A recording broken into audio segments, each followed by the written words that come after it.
The gunshot that cracked through the warm Texas evening changed everything for Katherine Galloway. She had been standing on the porch of her family's ranch house, letter clutched in her trembling hand, when the distant sound made her heart skip a beat. It wasn't the gunshot itself that altered the course of her life. Such sounds were common enough in Presidio, Texas, in 1875, but rather what followed. The arrival of a dust-covered stranger who would unwittingly become central to her family's plans, and the fateful meeting with a certain cowboy who would offer her the freedom she desperately craved. Catherine Cat, to those who knew her well, lowered the letter and looked toward the horizon where the sun was beginning its descent behind the Davis Mountains. At 21, she had grown accustomed to her father's controlling nature, but the words on the paper before her represented a final betrayal she couldn't ignore. "Cat," her mother's voice called from inside the house. "Your father wants to speak with you." She folded the letter carefully and tucked it into the pocket of her dress. Taking a deep breath, she smoothed her skirts and pushed open the heavy wooden door. The Galloway ranch house wasn't as grand as some, but it was one of the more substantial homes in the area. Her father, Harold Galloway, had built it with his own hands when he first claimed the land 15 years earlier. Now it stood as a testament to his determination and success as one of Presidio's most prosperous cattle ranchers. She found her father seated in his favorite chair, his weathered face illuminated by the oil lamp on the table beside him. Her mother, Elizabeth, stood nervously nearby, fingers twisting the fabric of her apron. "Catherine," he said, his voice carrying the same authoritative tone he used with his ranch hands. "I see you've read the letter from Mr. Banks." "Yes, father," she replied, struggling to keep her voice steady. "And I must say I'm surprised you would make such arrangements without consulting me."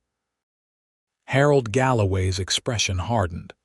"It is not your place to be consulted on such matters. The match is advantageous for all involved. Theodore Banks is from a good Boston family. His father owns 3 textile mills. With the drought we've been facing, this alliance will secure our future." "But father, I've never even met this man," Cat protested.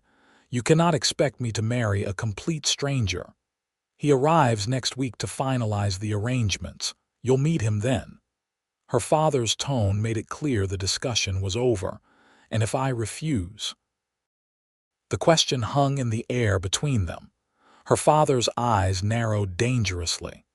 "You will not refuse. You are my daughter, and you will do as you're told. The agreement has been made. The Banks family is investing considerably in our ranch in exchange for this marriage. Without their money, we might not survive another season." Cat looked to her mother for support, but Elizabeth Galloway merely lowered her eyes to the floor. "I won't do it," Cat said, her voice barely above a whisper. "I won't marry a man I don't love." Her father rose from his chair, his imposing figure casting a long shadow across the room. "You most certainly will. Love has nothing to do with it. This is about family, duty, and survival. You have 1 week to reconcile yourself to your future." With that, he strode from the room, leaving Cat alone with her mother. "How could you let him do this?" Cat asked, tears threatening to fall. Elizabeth sighed heavily. "Your father believes he's doing what's best for all of us. Times are hard, Catherine. The drought has taken a toll on everyone. So I'm to be sold like cattle to save the ranch? That's not fair," her mother replied, though there was little conviction in her voice. "Mr. Banks is said to be a respectable young man from a good family. I don't care if he's the King of England. I won't marry a man I haven't chosen." Before her mother could respond, a commotion outside drew their attention. Voices called out, and the sound of approaching horses broke the evening quiet. Cat moved to the window and saw several of her father's ranch hands riding in, supporting a slumped figure on horseback between them. "Someone's hurt," she said, moving toward the door. Despite her own troubles, Kat had always been the first to offer help when needed. Her mother followed close behind. Outside, the ranch hands were helping a man down from his horse. Blood stained his shirt and his face was contorted in pain. "What happened?" Harold Galloway demanded, emerging from the barn. "Found him on the South Ridge, boss," one of the hands explained. "Looks like he took a bullet to the shoulder. Says his name is Theodore Banks." Kat felt her blood run cold. The stranger, her father, had promised her to had arrived early and wounded. "Bring him inside," her father ordered, then turned to Kat. "Providence has given you an early opportunity to meet your future husband-daughter." Kat watched in stunned silence as the men carried the injured stranger into their home. Her future, it seemed, had arrived in Presidio sooner than expected, bleeding and half-conscious. The next morning dawned bright and clear, but Kat had barely slept. After helping her mother tend to Theodore Banks's wound, a relatively clean shot through the shoulder, she had retreated to her room, mind racing with desperate thoughts of escape. Theodore Banks had not been what she expected. Even in his injured state, she could see he was handsome in a refined way, with neatly trimmed brown hair and delicate features that spoke of a life of comfort rather than the hardships of the frontier.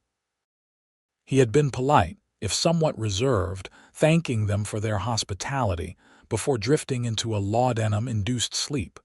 Kat dressed quickly and slipped downstairs, hoping to avoid her father.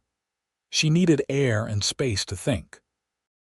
The house felt suffocating with the presence of the man she was expected to marry. Outside, the ranch was already alive with activity. Cowboys moved about their morning chores, horses nickered in the corral, and somewhere in the distance, cattle lowed. This had been her home for as long as she could remember, but now it felt like a prison. She made her way to the stable, seeking comfort in the familiar presence of her mare, Willow. The gray horse nickered softly as Kat approached.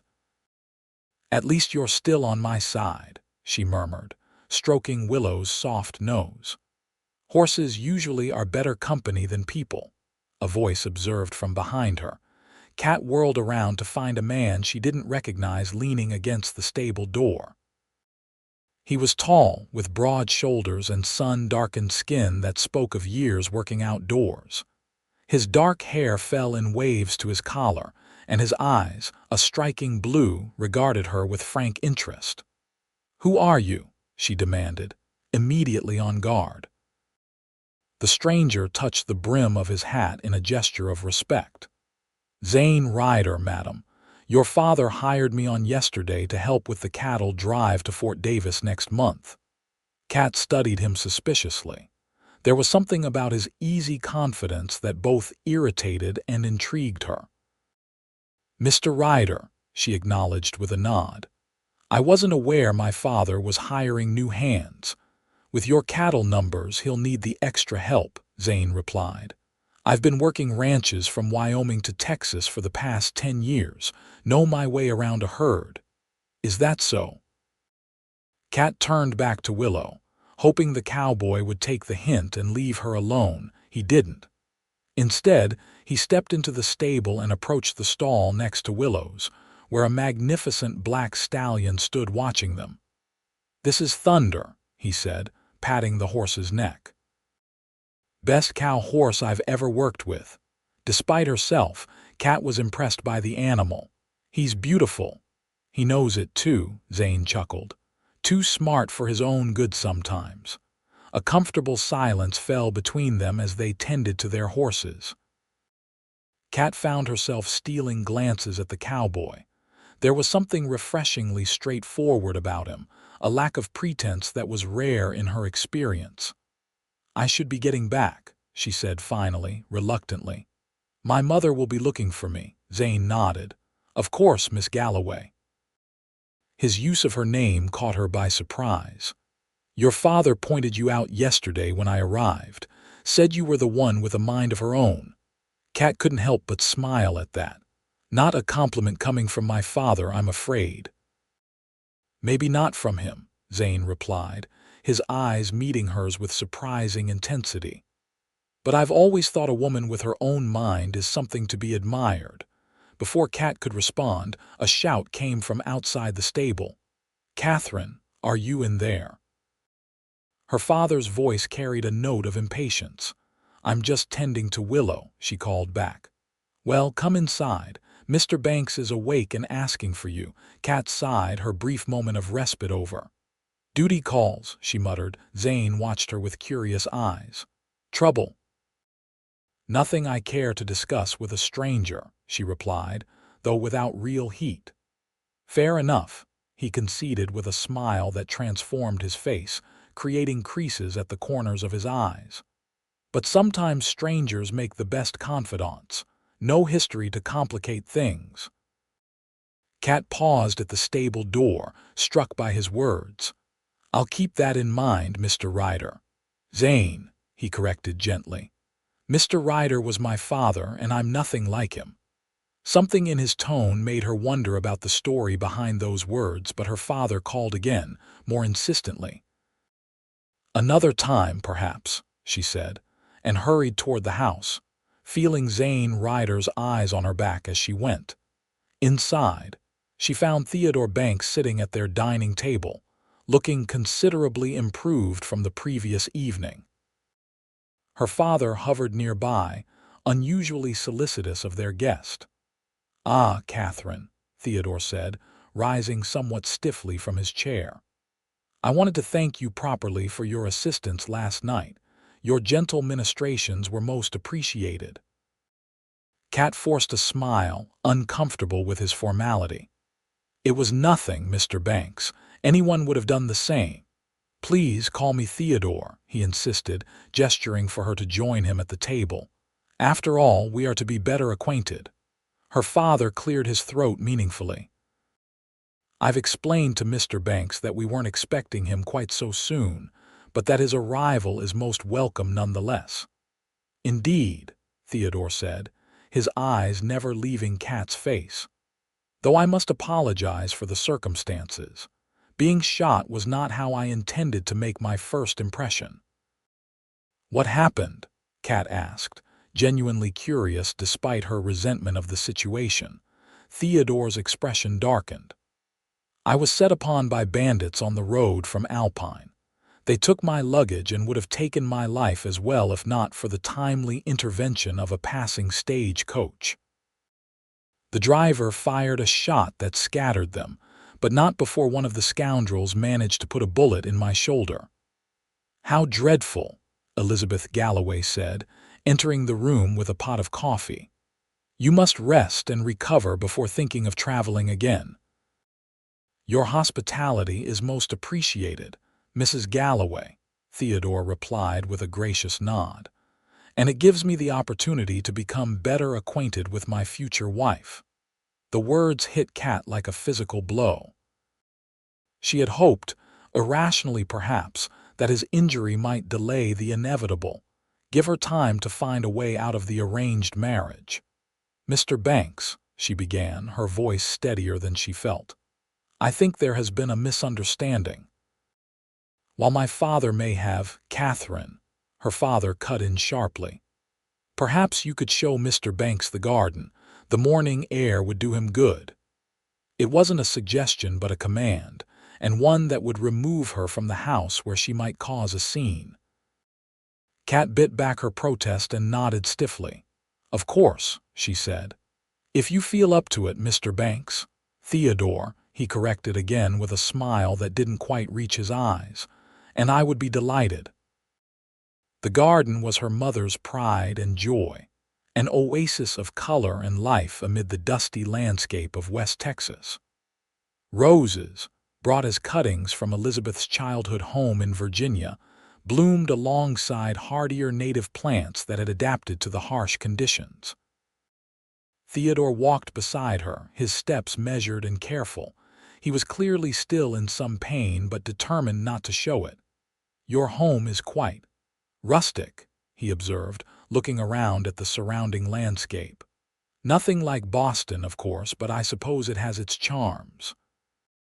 This land has been in my father's family for generations, Kat replied defensively.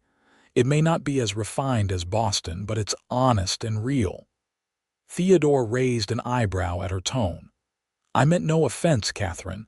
I'm simply adjusting to the differences. In time, I'm sure I'll come to appreciate the simplicity of life here. And is that your plan, to stay in Presidio after our marriage? The question came out more sharply than she'd intended. He laughed, a sound that held little warmth. Goodness, no. My father's arrangement with your father includes taking you back to Boston. Your father's cattle operation will expand with our investment, but you and I will establish ourselves in proper society. Kat stopped walking, her heart pounding. Leave Texas? My father never mentioned that. Theodore looked surprised. I assumed you knew. It's all arranged. After the wedding, we'll travel to Boston. My father has already purchased a home for us near Beacon Hill. You'll want for nothing, I assure you. Kat felt as though the ground beneath her feet had shifted. Not only was she being forced to marry a stranger, but she was expected to leave behind everything and everyone she had ever known. I see, she managed to say, her mind racing. And when is this wedding to take place? As soon as possible, Theodore replied. My father is eager to announce the union, and your father seems equally anxious to finalize our arrangement. I had thought perhaps within the month, once my shoulder has healed sufficiently for travel. A month. She had a month to find a way out of this trap. The realization was both terrifying and clarifying. She needed a plan, and she needed one quickly. You seem distressed, Theodore observed, studying her face with clinical interest. I assure you, Catherine, I will be a considerate husband. My expectations are reasonable: a well-maintained home, proper behavior in society, and in time, heirs to carry on the Banks name. Many women would consider it a fortunate match. Then perhaps you should marry one of them instead, Kat suggested, unable to contain herself. Instead of anger, Theodore's face showed only mild amusement. You have spirit. That's not unwelcome, though you'll need to learn when such displays are appropriate and when they are not. Boston society has different expectations than this frontier environment. Kat had never wanted to slap someone so badly in her life. Instead, she took a deep breath and forced a smile. I should check on my mother. She may need help with lunch preparations. Of course, Theodore agreed smoothly. I find I'm a bit fatigued from our walk. Perhaps I'll rest until the meal is ready. Kat nodded and turned back toward the house, her mind working furiously. One thing was abundantly clear. She would not marry Theodore Banks and leave her beloved Texas for a life of stifled propriety in Boston. As she approached the house, she noticed Zane Ryder by the corral, working with one of the younger horses. He looked up as she passed, his expression changing as he took in her troubled face. Everything all right, Miss Galloway? He called. She paused, considering her response. Just peaky, Mr. Ryder, she replied with false brightness. Nothing like being traded like a prize heifer to make a girl's day complete. His eyebrows shot up at her candor, but before he could respond, she continued toward the house, an idea beginning to form in her mind. She might need an ally in the days ahead, and something told her the new cowboy might be just the person to help her. The next few days settled into an uncomfortable routine.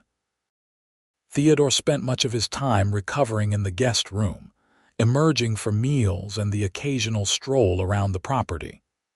He made polite conversation, discussed business with her father, and watched Kat with an assessing gaze that made her skin crawl. It wasn't that he was cruel or even particularly unpleasant. It was his absolute certainty that their marriage was a foregone conclusion, and his clear expectations of how she would fit into his life that grated on her nerves. Kat, for her part, tried to spend as much time away from the house as possible. She rode Willow daily, helped with ranch chores despite her mother's protests that such work wasn't ladylike, and found increasingly frequent reasons to visit the stables where Zane Ryder could often be found. The cowboy never pried, but his presence was oddly comforting.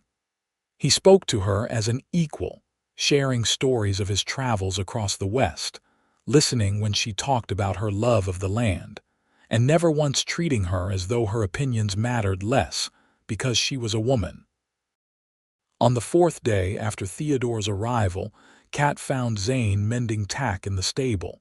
She sat on a bale of hay nearby, watching his capable hands work the leather.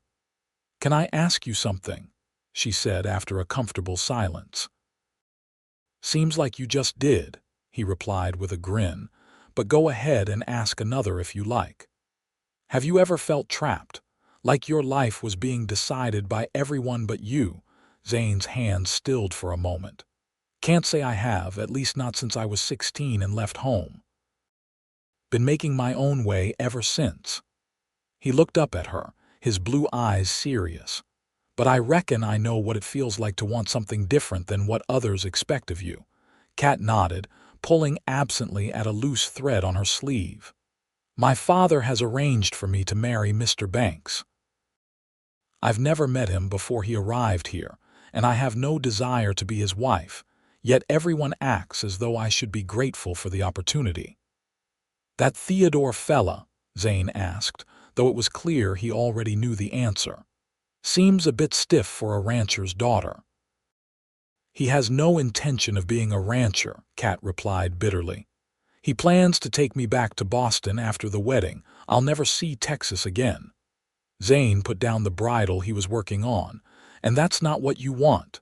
"It's the last thing I want," she confirmed. "I love this land. I love the freedom of the open sky and the honesty of life here. In Boston, I'd be nothing more than Theodore Banks's pretty ornament, trotted out for social occasions and otherwise expected to stay quietly at home, producing children and maintaining his household." "Have you told your father how you feel?" Kat laughed without humor. "Of course. He doesn't care. The Banks family is investing in our ranch. Without their money, we might lose everything in the drought. My happiness is a small price to pay for the family's security, apparently." "That's a heavy burden to place on a daughter's shoulders," Zane observed quietly. "I've tried to think of alternatives," Kat continued, warming to the subject now that she had a sympathetic ear. "I could run away, but where would I go? A woman alone has few options in this world. I could try to find work as a teacher or a nurse, perhaps, but my father would find me. He's nothing if not determined." "What about family elsewhere? Someone who might take you in?" Kat shook her head. "My mother's family is all back east, and they'd surely side with my father.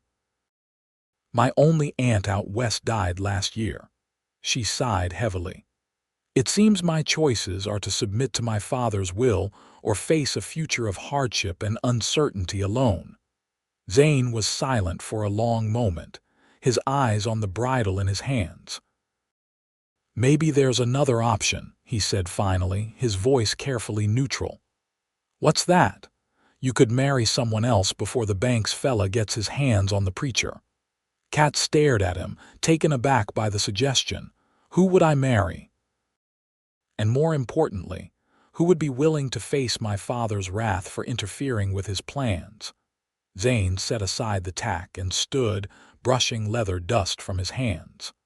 "Someone who isn't afraid of a fight. Someone who believes a woman should choose her own path." His eyes met hers, steady and serious. "Someone like me, maybe." Kat's breath caught in her throat. "You can't be serious." "I rarely joke about marriage," he replied, the corner of his mouth lifting in a slight smile despite his solemn tone. "Look, I'm not proposing undying love here. I'm offering you a way out. We get married. Your father can't force you to marry Banks, and once the dust settles, you can decide what you want to do. Stay married, get a divorce, whatever suits you. The point is, it would be your choice. Why would you do that for me? Kat asked, genuinely bewildered. You hardly know me. Zane shrugged, looking slightly uncomfortable with the question. Let's just say I understand what it's like to have your future decided by others. No one should be forced into a life they don't want. Kat studied his face, searching for any sign of deception or hidden motives. She found none. My father would never allow it. He'd fire you on the spot if you even suggested such a thing. Probably, Zane agreed, which is why we wouldn't ask permission, we'd just do it. Elope, you mean?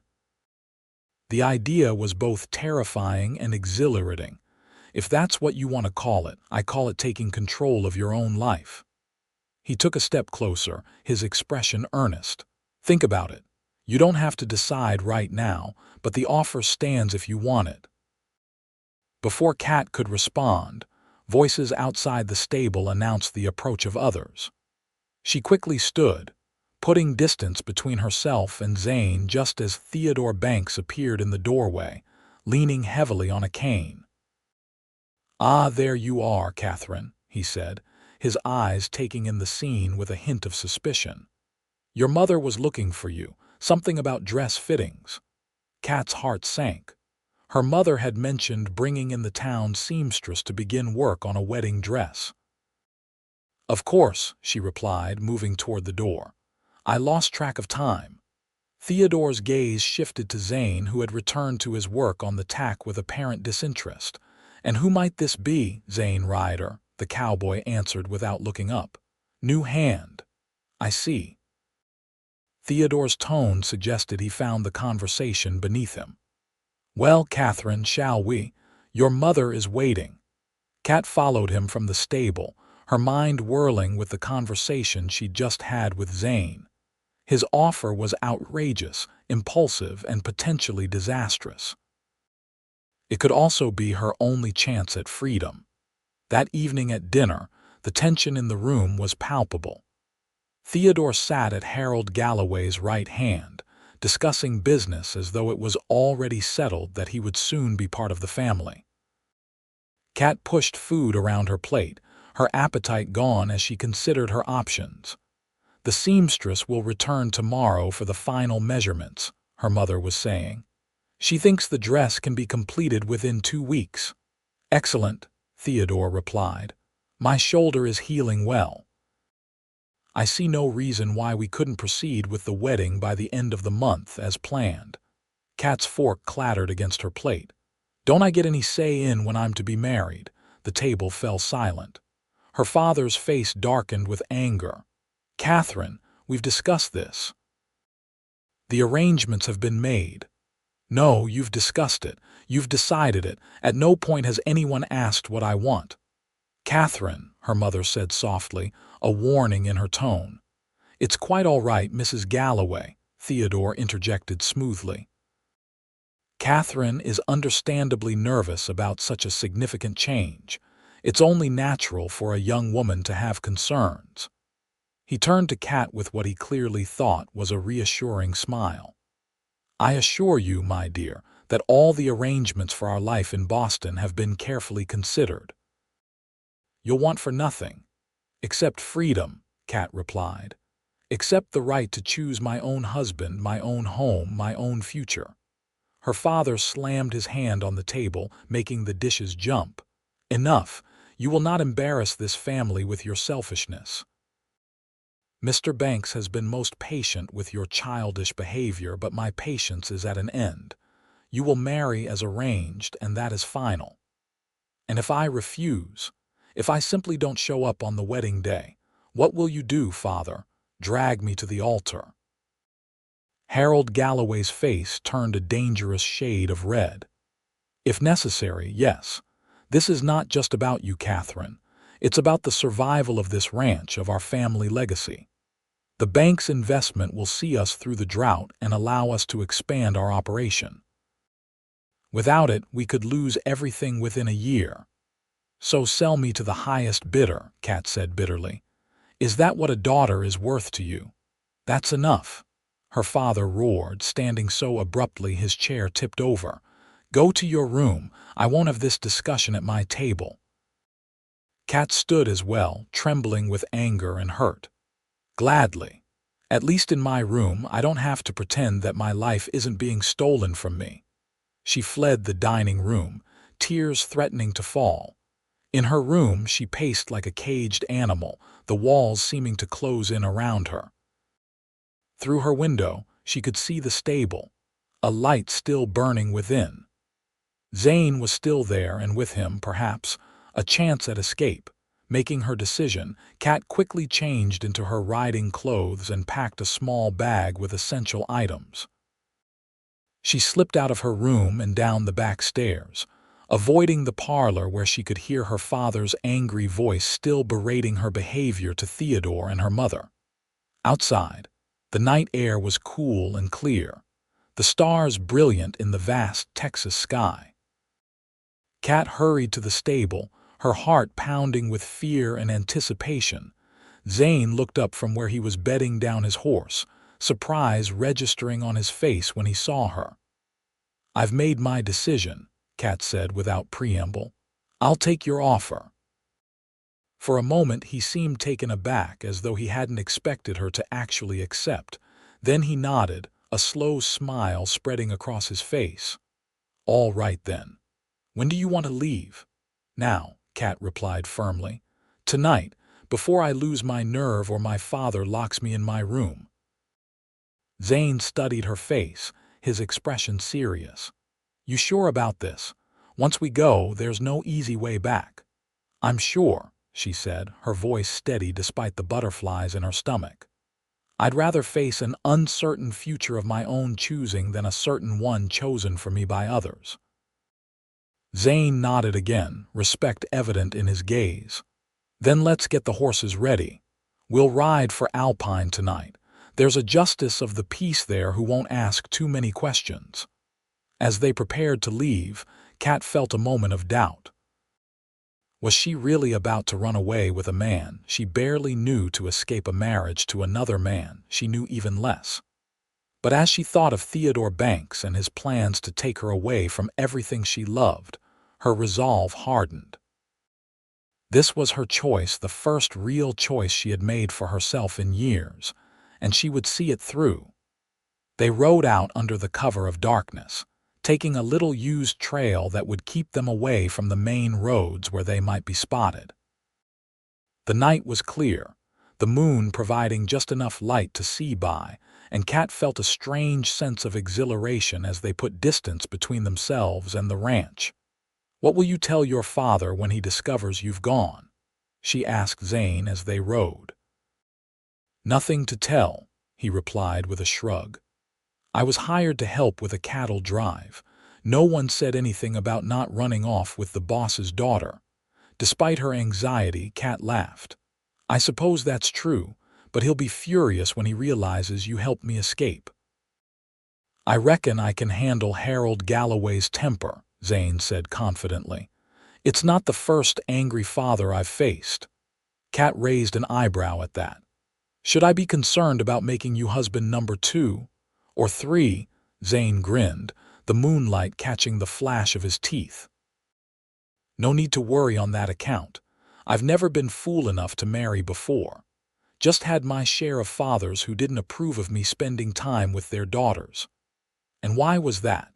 Kat asked, curious about this man who was about to become her husband in name if nothing else. "Mostly because I was a drifter with no prospects and a reputation for trouble," he admitted candidly. "Not exactly what most fathers want for their precious daughters." "And is that reputation deserved?" Zane considered the question seriously. "Some of it, maybe. I've never been one to back down from a fight or walk away from someone in need. That tends to get a man into situations sometimes. But I'm not an outlaw or a drunk, if that's what you're asking." Kat nodded, finding herself believing him. There was something fundamentally honest about Zane Ryder, a directness that was refreshing after Theodore Banks's polished evasions. They rode through the night, stopping only briefly to rest the horses and eat the provisions Zane had packed. As dawn broke over the eastern horizon, they crested a rise that gave them a view of Alpine in the distance. "We'll be there in a couple of hours," Zane said, watching Kat's face carefully. "Last chance to change your mind." Kat looked back the way they had come, thinking of her parents and the life she was leaving behind. Then she thought of Theodore Banks in Boston and the cage that awaited her there. "No," she said firmly. "I'm not changing my mind. Let's go get married, Mr. Ryder." The justice of the peace in Alpine was a grizzled older man named Judge Wilson, who looked like he had seen everything at least twice and was no longer capable of being surprised. He raised an eyebrow when Zane explained they wanted to be married immediately, but he asked no questions beyond confirming they were both of age and willing. The ceremony itself was brief and businesslike, conducted in the judge's cluttered office with his wife and clerk as witnesses. Kat wore her riding clothes, dusty from the trail, and Zane looked no more presentable. It was about as far from the grand wedding her mother had been planning as possible, and yet, as Kat repeated the vows, she felt a strange sense of rightness about it all. "You may kiss the bride," Judge Wilson announced after they had signed the marriage certificate. Zane looked at Kat questioningly, clearly leaving the decision to her. She hesitated only a moment before stepping forward and offering her lips. It was meant to be a brief kiss, a formality to seal their arrangement, but when Zane's mouth met hers, something unexpected happened. A warmth spread through her, and she found herself responding to the gentle pressure of his lips with a curiosity and interest that surprised her. When they separated, Zane's eyes held a new awareness, a recognition of something neither of them had anticipated. He cleared his throat and thanked the judge, tucking the marriage certificate carefully into his saddlebag. "What now, husband?" Kat asked as they stepped out into the morning sunshine, the word feeling strange on her tongue. "First, breakfast," Zane replied pragmatically. "Then we need to figure out our next move. Your father will be looking for you, and Alpine is the first place he'll check." They found a small cafe on Alpine's main street and ordered coffee and eggs. As they ate, Kat became aware of the reality of their situation. She was now legally married to a man she had known for less than a week, on the run from her family, with no clear plan for the future. "Having second thoughts?" Zane asked, reading her expression. "Not exactly," Kat said slowly. "Just wondering what happens next. We didn't really discuss that part of the plan." Zane nodded, taking a sip of his coffee. "Fair enough. I've got a friend who owns a small ranch near Fort Davis. We could head there, lie low for a while until your father calms down a bit." "And then what?" Kat pressed. "You offered me an escape and I'm grateful, but I don't want to trap you in a marriage any more than I wanted to be trapped myself." "One thing at a time," Zane advised. "First, we make sure your father doesn't drag you back to marry Banks after that." He shrugged. "We can figure it out together. You might find you like being married to me." There was a teasing glint in his eye, but something more serious behind it. Kat found herself studying his face, the strong line of his jaw, the crinkles at the corners of his eyes, the quiet confidence in his gaze. He was handsome. There was no denying that, and there had been something in that kiss that had stirred her curiosity. "We should get going," she said, changing the subject. "My father will have discovered I'm gone by now." They paid for their meal and were heading back to the livery stable to collect their horses when a shout from down the street made them both freeze. "Katherine Galloway."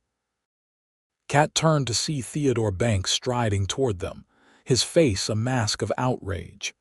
Behind him were two men she recognized as ranch hands from her father's employ. "It's Katherine Ryder now," Zane said calmly, stepping slightly in front of Kat in a protective gesture. Theodore stopped short, his eyes darting between them. "What nonsense is this?" "No nonsense," Kat replied, finding her voice. Mr. Ryder and I were married this morning by Judge Wilson.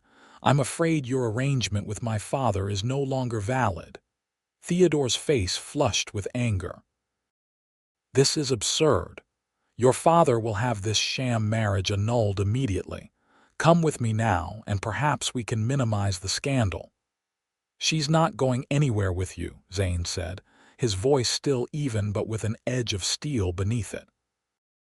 "And who are you to interfere in matters that don't concern you?" Theodore demanded. "You're nothing but a common cowhand. Do you have any idea who I am, who my family is?" "Don't much care," Zane replied with a shrug. "All I know is Katherine chose to marry me, and I respect her choice. Maybe you should try doing the same." Theodore's hand moved to his jacket, and for a moment, Kat feared he might be reaching for a weapon. Instead, he pulled out a handkerchief and dabbed at his forehead, visibly trying to control his temper. "This is pointless. Katherine, your father is just outside town. He'll be here within the hour. This little escapade of yours has caused considerable distress to your family. It's time to end it and come home." "I am not going home," Kat said firmly. "Not to be handed over to you like a prize heifer." "I've made my choice, Theodore.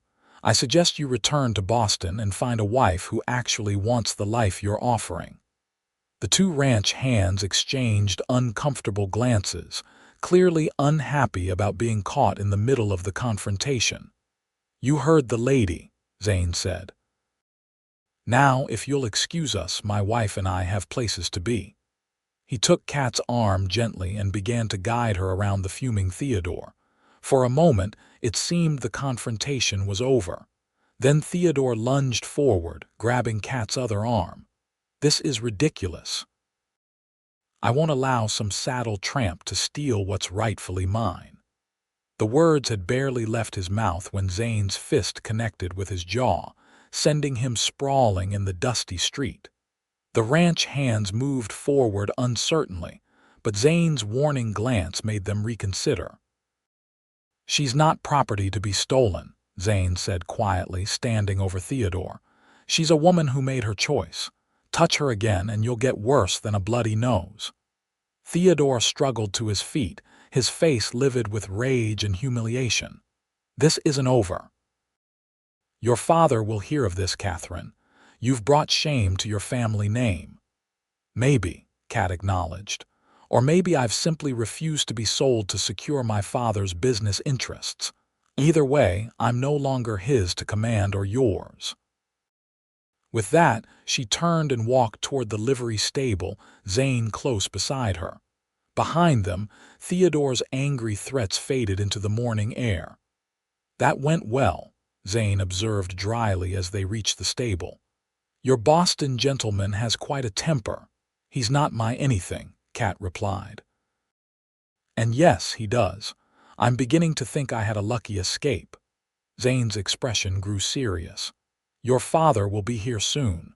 Theodore wasn't bluffing about that. We need to leave now if we want to avoid another confrontation." Kat nodded, her heart racing with a mixture of fear and exhilaration. "Where to?" "Fort Davis, like I said. My friend Jack owns a small spread about 10 miles outside of town. We can stay there while we figure out our next move." They saddled their horses quickly and rode out of Alpine by a back road, avoiding the main trail where they might encounter her father. As they put distance between themselves and the town, Kat felt a weight lifting from her shoulders.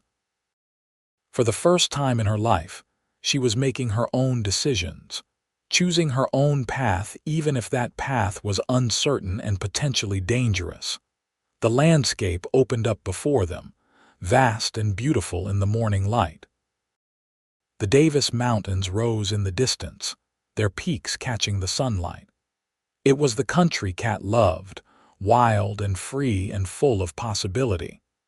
And beside her rode a man who, for reasons she still didn't fully understand, had offered her the freedom to choose her own destiny. "Thank you," she said simply as they rode side by side. Zane glanced over at her, his expression unreadable. "For what?" for giving me a choice, for letting me decide my own future." He nodded, a small smile playing at the corners of his mouth. "Seems to me everyone deserves that much." They rode in comfortable silence, each lost in their own thoughts. Kat found herself stealing glances at the man who was now her husband, wondering what the future might hold for them. It was a question without an answer, at least for now. But for the first time in a long while, she felt a sense of hope and anticipation rather than dread. The journey to Fort Davis took them through some of the most beautiful country in West Texas. They traveled mostly cross-country, avoiding the main roads where they might be spotted by her father or his men. Zane proved to be an expert guide, familiar with hidden trails and water sources that weren't marked on any map. As they rode, they talked in a way Kat had never experienced with any man before. Zane told her about his childhood in Missouri, the strict father who had driven him from home at 16, and the years he'd spent roaming the West, working as a cowhand, a wrangler, even briefly as a scout for the army. "What about you?" he asked as they stopped to rest the horses beside a small creek. "Always lived in Presidio," Kat nodded, watching the water ripple over stones. "My father moved us there when I was 6. He'd inherited some money from his uncle and decided to try his hand at ranching. Before that, we lived in San Antonio where he worked as a freight agent." "You like ranch life?" "I love it," Kat said without hesitation. "The openness, the connection to the land and the animals, even the hard work. It feels real in a way that city life never did for me." Zane studied her face. "Not many women feel that way about ranching. Most find it too harsh, too isolated." "I'm not most women," Kat replied with a small smile. "No," he agreed softly, "you're certainly not." There was something in his gaze that made her heart beat a little faster. She looked away, suddenly self-conscious. "What about your friend in Fort Davis? How do you know him?" "Jack Emerson," Zane said, allowing the change of subject. "We worked together on a cattle drive from Wyoming to Kansas a few years back. Got caught in a blizzard, nearly died. Spent 3 days in a lined shack together with nothing but jerky and bad coffee. You get to know a man pretty well in those conditions." "And he won't mind us showing up unannounced?" Kat asked, concerned. Zane grinned. "Jack's the kind of man who's always happy for company, especially if it comes with a good story. And I'd say we've got a pretty good story, wouldn't you?" They reached Jack Emerson's ranch late in the afternoon of the second day. It was a modest spread, nothing like the Galloway ranch, but well-maintained with a sturdy log house, a barn and corrals for the horses. Smoke rose from the chimney, suggesting someone was home. As they approached, a man emerged from the barn, tall and lean with a shock of red hair and a beard to match. He shaded his eyes against the setting sun, then broke into a broad grin when he recognized Zane. "Well, I'll be damned. Zane Ryder, as I live and breathe."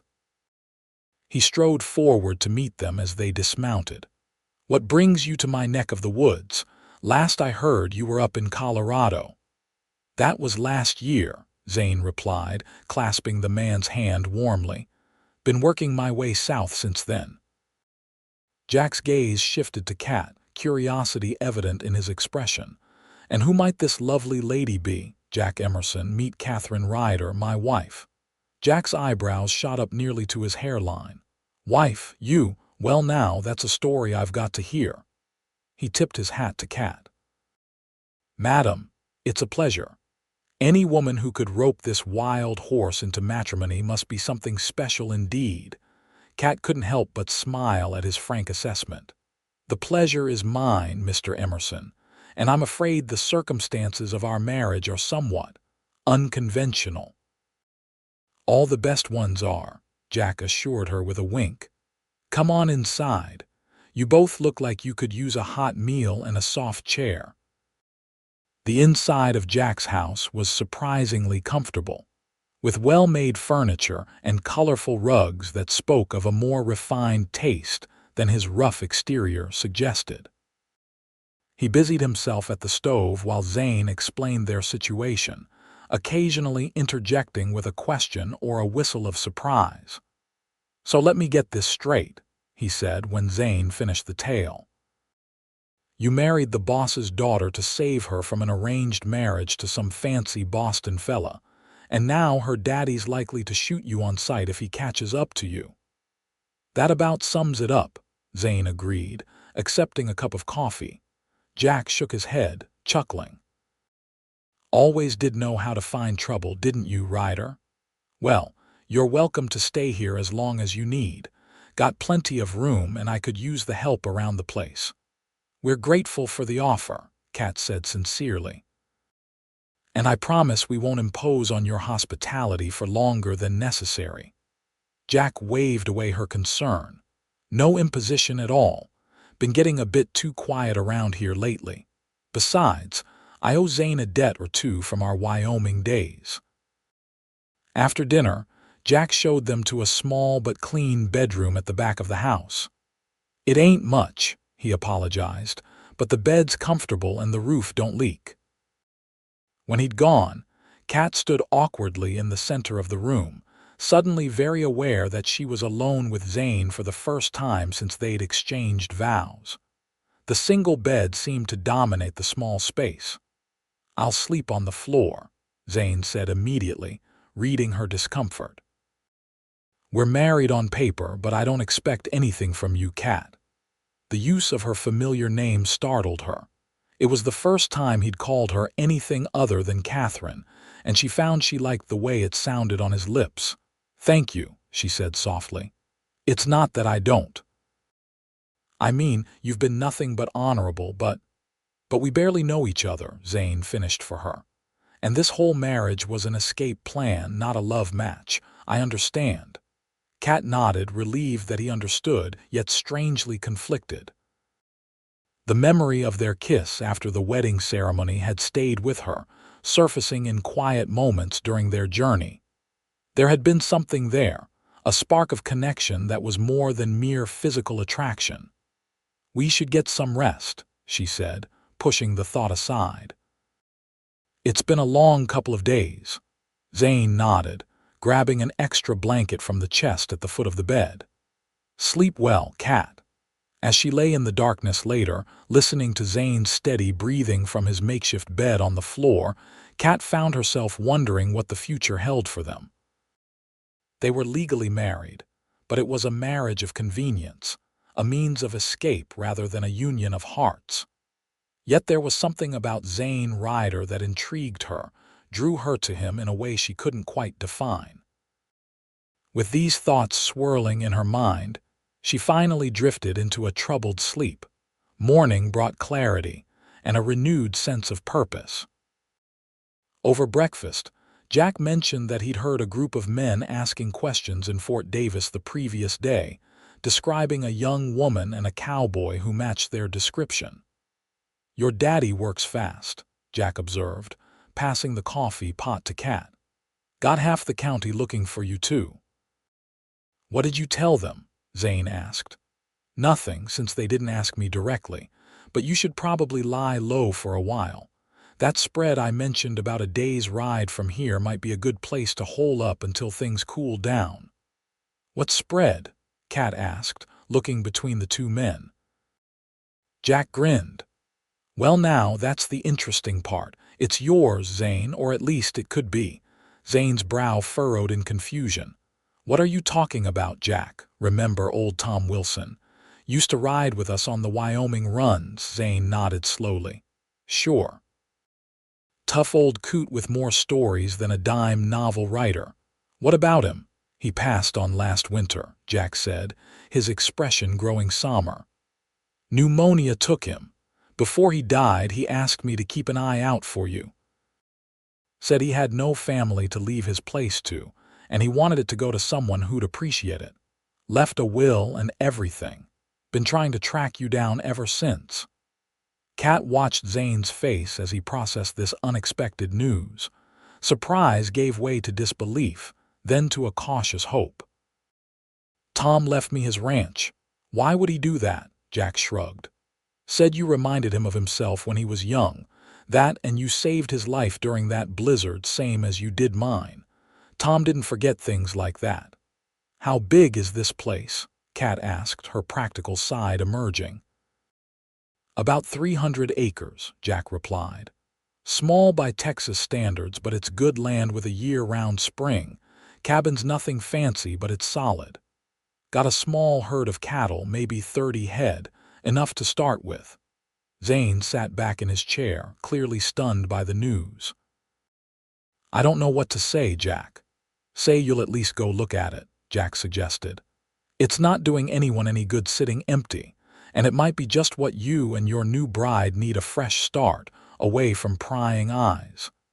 Kat found herself holding her breath as she waited for Zane's response. The idea of a place of their own, a chance to build something together, was unexpectedly appealing. "What do you think, Kat?" Zane asked, surprising her by seeking her opinion. "Want to see this ranch of Tom's?" The fact that he was asking, including her in the decision rather than simply telling her what would happen next, meant more to Kat than she could express. It was such a stark contrast to how her father and Theodore had treated her. "I think I'd like that very much," she replied, a warm feeling spreading through her chest at the smile that lit up Zane's face in response. They set out the next morning, following Jack's directions to Tom Wilson's, now potentially Zane's, property. The journey took them further into the Davis Mountains, along trails that wound through pine forests and across open meadows. The scenery was breathtaking, and Kat found herself falling in love with the rugged landscape. "It's beautiful here," she said as they paused to rest the horses on a ridge that offered a panoramic view of the surrounding countryside. "So different from Presidio." Zane nodded, his eyes scanning the horizon. "Tom always said this was God's country. Said a man could find peace here if he was willing to work for it." "And is that what you want? Peace?" Kat asked, studying his profile. He considered the question seriously. "Maybe. Been roaming for a long time. Never stayed in one place long enough to put down roots. Might be time to try something different." "Why did you keep moving?" Kat was genuinely curious about the man who had become her husband under such unusual circumstances. Zane was quiet for a moment, his gaze distant. "After I left home, I guess I just got used to it. New places, new faces. No one expecting anything from you except a day's work. It's simpler that way." "Simpler but lonely," Kat observed softly. He looked at her then, something vulnerable in his expression. "Yes," he admitted. "Lonely." The moment hung between them, charged with unspoken possibilities. Then Zane straightened in his saddle, gesturing toward the trail ahead. "Should be just over that next rise, according to Jack's directions. Ready to see our potential new home, our—" The word sent a flutter through Kat's stomach. She nodded, suddenly eager to see the place that might become their sanctuary. As they crested the rise, the Wilson Ranch came into view below them. It was nestled in a small valley, protected from the worst of the weather by the surrounding hills. The cabin was larger than Kat had expected, built of squared logs with a stone chimney. A barn and corral stood nearby, and in a meadow beyond, a small herd of cattle grazed peacefully. "Oh," Kat breathed, taking in the scene. "It's perfect." Zane's expression was one of wonder and tentative hope. "Let's take a closer look." They rode down into the valley, approaching the cabin with a sense of anticipation. The building was in good repair, though there was evidence of several months of vacancy, weeds growing up around the porch, a shutter hanging loose on one window. Nothing that couldn't be fixed with a little work. Inside, the cabin was simple but comfortable. A main room with a stone fireplace, a kitchen area with a cast iron stove, a bedroom separated from the main space by a curtain, and a small loft accessible by a ladder. The furnishings were basic but sturdy: a table and chairs, a sofa covered in worn leather, a bed with a brass frame visible through the curtain. "What do you think?" Zane asked as Kat ran her hand along the smooth surface of the table. "I think Tom Wilson had good taste," she replied with a smile. "And I think we could be happy here." The words slipped out before she had time to consider their implication. We. Happy. Here. As though they were truly a married couple looking to build a life together, not two virtual strangers bound by a hasty ceremony and mutual need. Zane seemed to catch the significance as well. He stepped closer to her, his expression serious. "Kat, I need to be clear about something. This marriage of ours, I know it wasn't what either of us planned, and I meant what I said before about not expecting anything from you. If you want, once things settle down with your father, we can get it annulled. You'd be free to go wherever you want, do whatever you want." Kat looked up at him, struck by his honesty and the genuine concern in his eyes. "And if I don't want an annulment?" she asked softly. "If I want to see where this unexpected path might lead us," Zane's breath caught audibly. "Then I'd say we've got ourselves a ranch to fix up, Mrs. Ryder." Kat smiled, a warmth spreading through her that had nothing to do with the afternoon sun streaming through the cabin windows. "I believe we do, Mr. Ryder." The next few weeks passed in a blur of activity as they settled into life at the Wilson Ranch, or the Ryder Ranch, as it was now becoming. There was much to be done to bring the place back to full working order after months of neglect. Fences needed mending, the barn roof had a leak that required patching, and the cabin itself needed a thorough cleaning and some minor repairs. They fell into a natural rhythm of work, each finding their own areas of responsibility. Zane handled the heavier tasks and cared for the livestock, while Kat took charge of the cabin and established a vegetable garden with seeds Jack had provided. In the evenings, they would sit on the porch, watching the sunset and talking about their day. It was a simple life, but deeply satisfying. Kat found herself happier than she had been in years, despite the physical demands of ranch work. There was a freedom in this place, a sense of building something of their own that filled her with purpose. And then there was Zane. Living in close quarters, they were learning each other's habits, preferences, and quirks. She discovered that he was a surprisingly good cook, that he hummed softly when lost in thought, and that despite his rough exterior, he had a gentleness about him that showed in his handling of animals and in the careful way he always asked for her opinion, rather than assuming command. For his part, Zane seemed equally fascinated by her.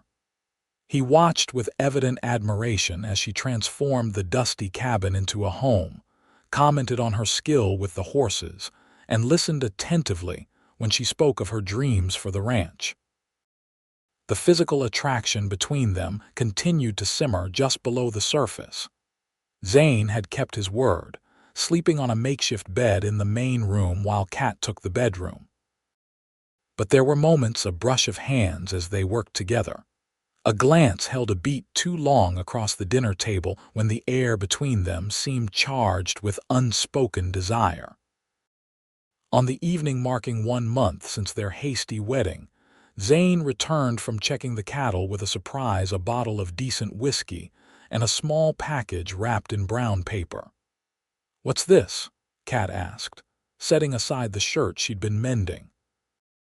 "Call it an anniversary gift," Zane replied with a grin. "1 month of being married to me deserves some kind of recognition, I figure." Kat laughed, touched by the gesture. "I didn't get you anything. You've given me plenty," he said, his expression growing serious. "A reason to stop wandering, for one." The simple sincerity of his words made her heart skip. She took the package and carefully unwrapped it to reveal a leather-bound journal with her new initials, KR, embossed on the cover. "It's beautiful," she said, running her fingers over the soft leather. "Thank you. Thought you might like to write down your thoughts," Zane explained. "You mentioned once that you used to keep a journal before your father decided it was a waste of time." The fact that he had remembered such a small detail from one of their many conversations moved her deeply. "I did love writing. It was a way to make sense of my thoughts." "Well, now you can start again. New life, new journal." Kat set the journal aside and reached for the whiskey. "Should we toast to our unconventional marriage?" Zane fetched 2 cups, and they sat together on the porch steps as the sunset painted the sky in shades of gold and crimson. He poured a small amount in each cup, then raised his in a toast. "To new beginnings," he said, his eyes meeting hers. "To choices freely made," Kat added, touching her cup to his. The whiskey burned pleasantly as it went down, warming her from the inside. They sat in companionable silence for a while, watching as the first stars appeared in the darkening sky. "You ever regret it?" Kat asked suddenly. "Marrying me, I mean. Taking on all this responsibility when you could be roaming free." Zane considered the question, taking another sip of whiskey before answering. "No," he said finally, the certainty in his voice unmistakable. "Not for a single moment do you." Kat shook her head. "No. Sometimes I feel guilty about the way I left, what it must have done to my mother especially. But I don't regret choosing my own path." She paused, gathering her courage. "And I don't regret choosing you." Zane's eyes darkened at her words. He set his cup aside and turned to face her fully. "Kat," he said, his voice rough with emotion, "I need you to know something. This marriage may have started as a way to help you escape, but it's become much more than that for me." Kat's heart pounded in her chest. "What are you saying, Zane?" "I'm saying that I'm falling in love with you," he admitted, the words clearly difficult for a man more accustomed to action than emotional declarations. "Not because of any paper we signed or vows we spoke, but because of who you are. Your courage, your determination, your kindness. Everything I've learned about you in these weeks together has only made me more certain that helping you that day was the best decision I ever made." Kat felt tears spring to her eyes at his raw honesty. Without thinking, she reached out to touch his face, her fingers tracing the line of his jaw. "I think I'm falling in love with you too," she whispered, "and it terrifies me." "Why?" he asked, catching her hand in his. "Because it's real," she explained. "What I feel for you isn't what I was taught to expect, some proper, contained emotion appropriate for a suitable match. It's wild and unexpected and overwhelming, and if I lost you, I don't know what I'd do." Zane brought her hand to his lips, pressing a kiss to her palm. "You won't lose me, Kat, not unless you want to." "I don't," she assured him, her voice steadier now. "I want us to be real. A true marriage." The meaning behind her words was clear. Zane's eyes searched hers, looking for any sign of doubt or hesitation. Finding none, he leaned forward slowly, giving her every chance to pull away if she wished. Instead, Kat closed the distance between them, her lips meeting his in a kiss that began gently but quickly deepened into something more passionate. All the tension and attraction that had been building between them over the past weeks found expression in that kiss, leaving them both breathless when they finally parted. "Are you sure?" Zane asked, his voice husky. In answer, Kat stood and took his hand, leading him into the cabin and toward the bedroom that had, until now, been hers alone. No more words were needed as they crossed that threshold together, husband and wife in truth as well as in name. Later, lying in the quiet darkness with Zane's arm wrapped protectively around her, Kat marveled at the strange path that had led her here. From the brink of a loveless arranged marriage to finding genuine love with a man who valued her choices, her independence, and her spirit. It wasn't the life she had been raised to expect, but it was infinitely more fulfilling than anything she could have imagined. "What are you thinking?" Zane murmured, his breath warm against her hair. "That sometimes the best things in life are the ones we never planned for," she replied, snuggling closer to him. He pressed a kiss to her temple. "Wise woman, my wife. My wife." The words sent a thrill through her. For the first time, they felt completely true. The peace of their new life was interrupted 2 weeks later when a rider appeared on the ridge overlooking the ranch. Zane spotted him first as he was mending a fence near the edge of their property. "Kat," he called, returning to the cabin where she was preserving vegetables from their garden. "Someone's coming." She wiped her hands on her apron and joined him on the porch, shading her eyes against the midday sun to make out the approaching figure. "Can you tell who it is?" Zane shook his head. "Not yet, but he's alone at least." They watched in tense silence as the rider drew closer. When he was near enough to identify, Kat gasped in recognition. "It's my father," she said, her voice tight with anxiety. Zane's hand found hers, squeezing reassuringly. "Do you want to go inside? I can talk to him." Kat took a deep breath, straightening her shoulders. "No. This is my home, and you are my husband. I won't hide." Harold Galloway brought his horse to a stop in front of the cabin, his expression unreadable as he surveyed the scene before him, his daughter standing shoulder to shoulder with the cowhand who had stolen her away. He dismounted slowly, the weariness in his movements suggesting a long and difficult journey. "Katherine," he said, his voice gruff, "you're looking well." "Hello, father," she replied, keeping her tone neutral. "How did you find us?" "Wasn't easy," he admitted. "Followed your trail to Alpine, then lost it. Been searching these hills for weeks." He turned his gaze to Zane. "You covered your tracks well, Ryder." "Had good reason to," Zane replied evenly. An uncomfortable silence fell between them. Finally, Kat stepped forward. "Why are you here, father?" "If you've come to take me back, you're wasting your time." Harold Galloway sighed heavily, suddenly looking much older than his 55 years. "I'm not here to force you to do anything, Katherine. Those days are over." The admission took her by surprise. "Then why?" "To see for myself that you're safe. To tell you that Banks has returned to Boston, the agreement between our families dissolved." He paused, clearly struggling with his next words. "And to apologize for trying to sell my daughter's happiness for financial security. It was wrong of me." Kat stared at her father in disbelief. In all her life, she had never heard him admit to being wrong about anything. "Mother put you up to this, didn't she?" she asked, a small smile tugging at her lips. A flicker of grudging amusement crossed Harold's face. "She may have had some influence on my decision to find you. She's been forceful in her opinion since you left." "Is she well?" Kat asked, a pang of guilt hitting her as she thought of how her disappearance must have affected her mother. "She misses you," Harold said simply. "We both do." Zane, who had remained silent during this exchange, spoke up. "Mr. Galloway, would you like to come inside?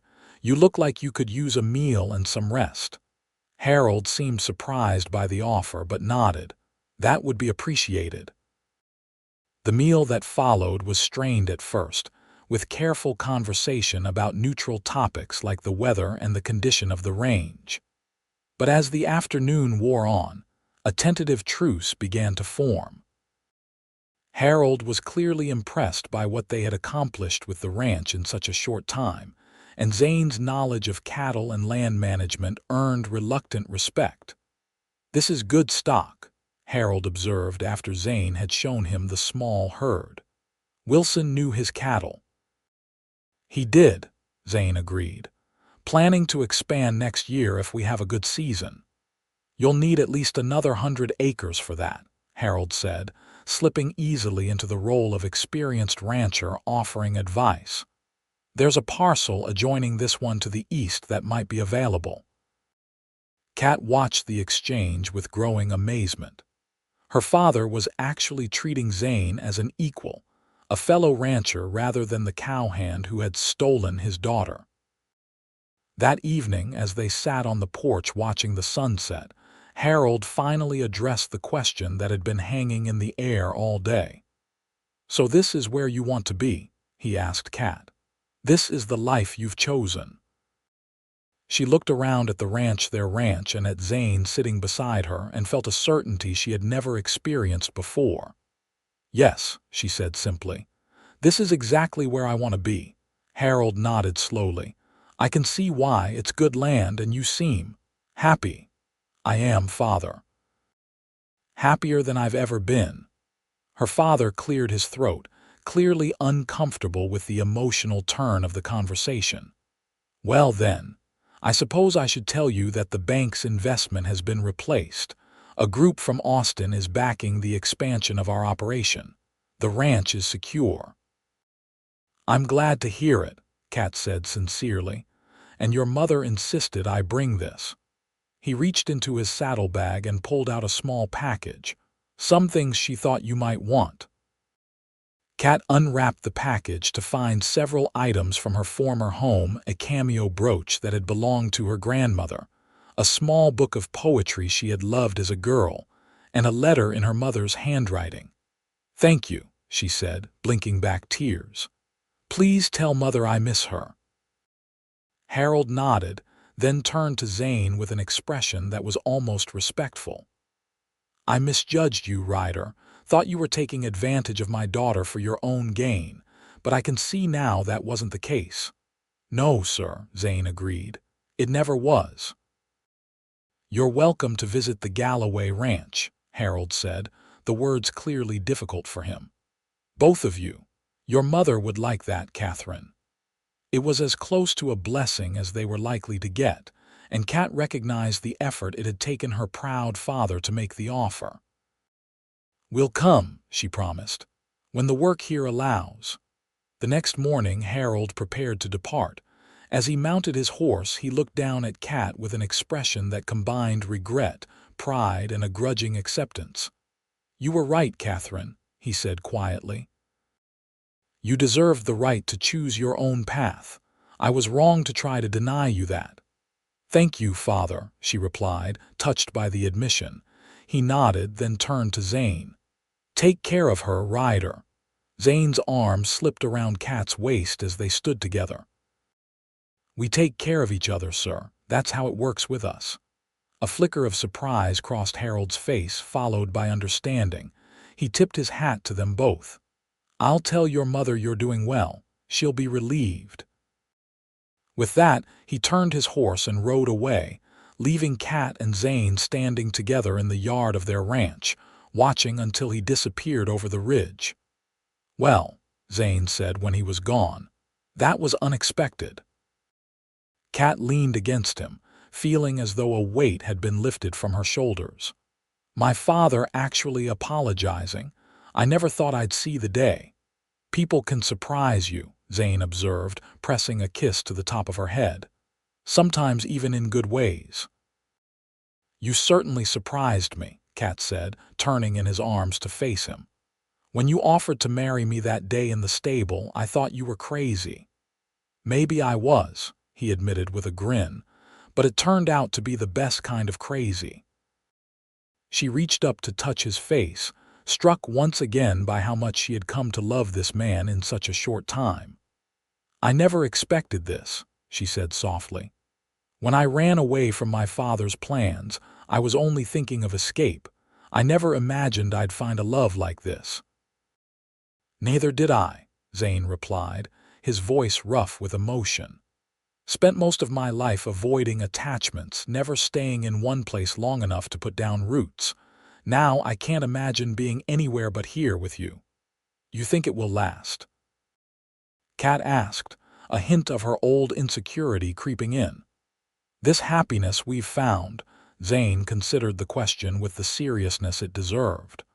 I think happiness isn't something that just happens to you, he said finally.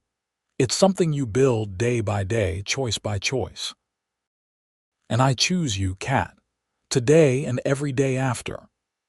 And I choose you, she replied, sealing the promise with a kiss.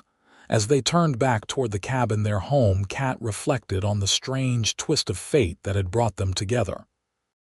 Her family had chosen a stranger over her wishes, but in running from that fate, she had found a man who not only chose her, but gave her the freedom to choose him in return.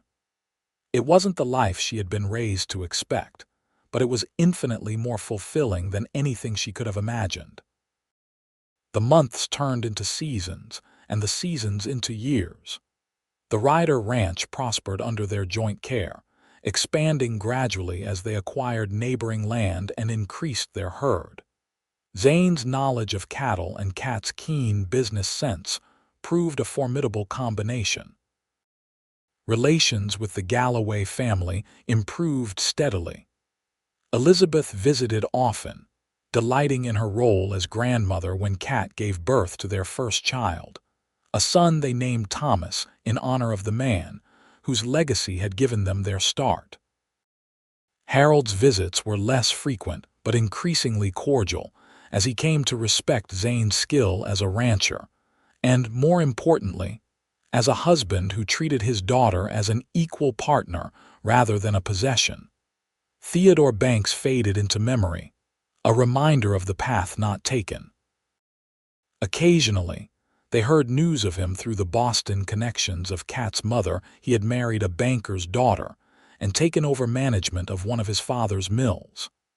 Kat always felt a surge of gratitude when she thought of her narrow escape from that life of confined propriety. On the 10th anniversary of their hasty wedding, Zane surprised Kat with a gift, the deed to another parcel of land adjacent to their ranch, rich grazing land with a stream running through it. "Happy anniversary, Mrs. Ryder," he said, presenting the document to her as they sat on the porch of their expanded home, watching their 3 children, Thomas, now 8, and the twins, Sarah and James, aged 5, playing in the yard. Kat examined the deed with wide eyes. "Zane, this is the Carson property." "How did you manage it?" Old man Carson swore he'd never sell. Zane grinned, pleased by her reaction. "Let's just say I can be persuasive when properly motivated. Besides, his children have all moved east. He's going to join his daughter in St. Louis." "It's perfect," Kat said, leaning over to kiss him. "Now we can expand the herd like we've been talking about." "That's what I was thinking," Zane agreed. "And speaking of expansion," he reached into his pocket and pulled out a small velvet pouch. "I have something else for you." Curious, Kat opened the pouch and tipped its contents into her palm. A gold ring set with a small but brilliant diamond glinted in the evening light. "What's this?" she asked, though she knew perfectly well. "Well, when we got married, it was all a bit rushed," Zane explained, suddenly looking uncharacteristically nervous. "You never got a proper ring. I thought after 10 years maybe it was time to do something about that." Tears sprang to Kat's eyes as she looked at the ring, then at the man who had become the center of her world. "It's beautiful," she whispered. Zane took the ring from her palm and slid it onto her finger, where it nestled perfectly beside the simple gold band she had worn since their wedding day. "I know our beginning wasn't traditional," he said, his voice rough with emotion, "but I want you to know that I've never regretted a single day of our life together." "Nor have I," Kat assured him, blinking back tears as she admired the ring. "Not one single day." They sat together in comfortable silence, watching their children play as the sun began its descent behind the Davis Mountains. The ranch spread out before them, a testament to 10 years of hard work, shared dreams, and mutual respect.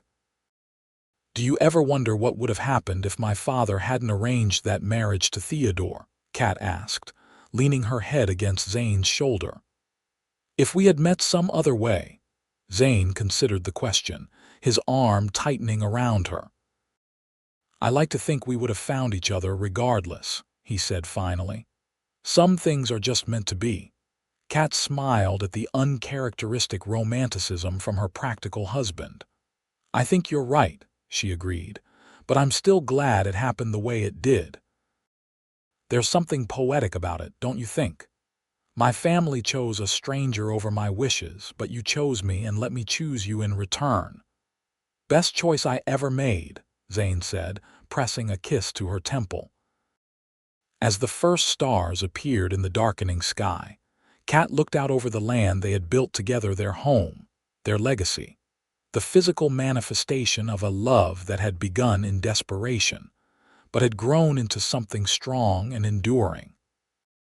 She thought of the frightened young woman she had been, fleeing an unwanted marriage, and marveled at the journey that had brought her here, to this moment of perfect contentment.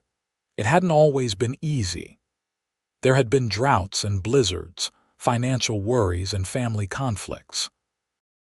But through it all, they had faced each challenge together, as equal partners in the life they had chosen to build.